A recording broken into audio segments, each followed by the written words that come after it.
Hello everyone. Today I want to dive into what actually goes into the price of an apartment. It's something I've been curious about, and because beyond being interesting, it's also a small snapshot of the Australian housing crisis. Let's look at a typical mid-rise apartment in Sydney as an example. In 2023, the average cost of one unit is about $905,000, a staggering 36% jump from 2018. Now you'd think construction itself would be the main driver of these costs, and it is, but it is only part of the story. Construction costs, including labor and materials, total about $339,000. That's only about a third of the total cost of the apartment.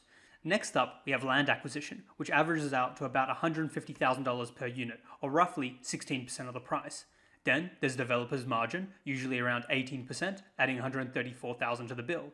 Parking is surprisingly significant too, at $93,000. It represents 10% of the total. So if you don't have a car, just know that parking alone adds a solid 10% to the cost of each apartment. Financing costs take up another $83,000, about 9%, while the remaining expenses include professional fees, marketing and taxes, around $38,000, $26,000 and $34,000 respectively. Now, here's where the housing crisis comes into sharp focus.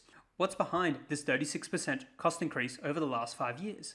It mainly comes down to three big factors. Construction costs are up 29%, land acquisition has surged by 51%, and financing costs, though lower in absolute terms, have skyrocketed by 151%. So what does all this mean?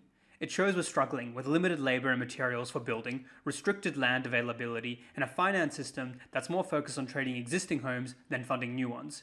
It's a complex issue, but understanding these numbers sheds some light on why housing remains out of reach for so many.